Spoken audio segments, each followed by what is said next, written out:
So what I experienced that day was this first deep sense of knowing of the truth of who I was, what I would call the Christ consciousness. I really felt that this day, as far as the sense of my whole being opening up to this vital flow of divine energy that moved through me, that took my humanity and Lynn's humanity and the humanity of everybody in that room, and it integrated that and expressed it in a powerful and beautiful way. And for me, that was the first awareness that I had of this is what the Christ consciousness is.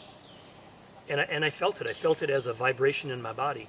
I would have an experience that completes this miracle story. The following Easter, I was, again, living out in Minnesota, but I knew I had to go back east again for Easter because I had been in my early recovery process in the beginning years of studying A Course in Miracles, living in Amherst, Mass.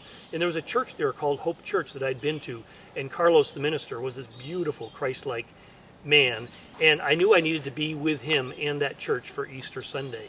So I made arrangements to go back there. I was there Easter morning. I was ready for this experience, and I asked a couple of friends to sit with me on either side, hold my hands to kind of anchor me, because I knew I was going to have a very powerful experience, and Carlos was a full accomplice in this. Carlos had also lost his father and a sister of his the year before, so his message that day was about friends in high places.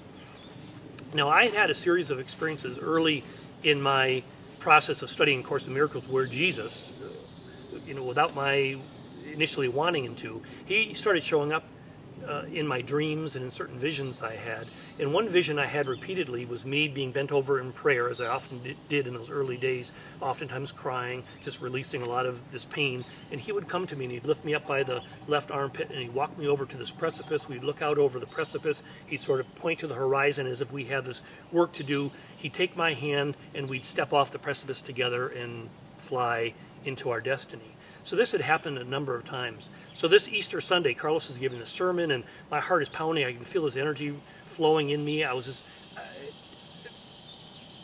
this same vision came to me, only this time as Jesus took me to the edge of the precipice, instead of pointing out to the horizon, he nodded with his head to look to my right, and I turned to my right, and I see Lynn in her full angelic form. I see her eyes.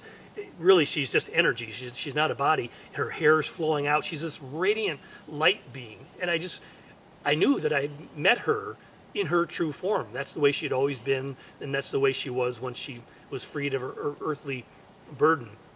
And the three of us walked to the edge of the precipice together and step off into this shared ministry that we were here to serve. And I knew from that moment on, I actually knew even before that time, but I knew that Lynn could join with me in this mission of service that my life has been about, and her life would become realized along with mine in this full expression of our true divine nature through the humanity, which was strengthened, my humanity, through Lynn's humanity and her suicide death, proving in the end this powerful lesson from A Course in Miracles that there is no death, that though she dropped her body, she lives on with me today. Every time I tell this story, every time I share this with anyone, she lives on in a very, very powerful and very beautiful way. What this story represented for me in a very powerful way is a lesson that I've been learning over and over and over again since I was in my early 20s, that Spirit would come to me and ask me to pay attention, that if I was willing to see things in a different way, that I would be eventually awakened to the truth of who I am, to the truth of what the world represents. And this is what I'm here to share with you and help guide and support you to discover for yourself, because all of us are given these opportunities to radically change our mind, these opportunities to see that what appears in the Christian terminology to be some form of a crucifixion is really our invitation to the resurrection, our invitation to open ourselves more deeply to profound spiritual truths that are unshakable, that are unquestionable. And all of us really want to discover that, to really have that deep sense of faith or deep sense of trust in what is really true. So in order to find that deep sense of faith or trust, we need to be devastated often over and over and over again. One writer that I love so much calls it the zones of annihilation. Only by going through repeatedly these zones of annihilation do we come into full contact with the ground of being that is our true nature. Okay, that's beyond annihilation. If I've been devastated 20 times, each of those times after the devastation, I find this part of myself that's never been touched. It hasn't been hurt in any way. In fact, it's become stronger. It's like this golden part of my being that it's like this alchemical process. All the debris gets stripped away. All the things that aren't true about who I am get stripped away. And all that's left is this brilliant, golden, diamond center of my being that's untouchable, that's unshakable. Of course, the Miracles starts off with that beautiful lesson on the very first page saying that nothing real can be threatened, nothing unreal exists. Herein lies the peace of God. All of us have this invitation to discover the peace of God, which is just the awareness of our true nature, this unshakable part of our spirit, our beingness that has never been changed since our first breath. It won't be changed after we take our last breath. It'll stay true to what it is throughout all of eternity. Now, the best way we can understand this, if we can understand it at all, is through the presence, the stillness of the now moment.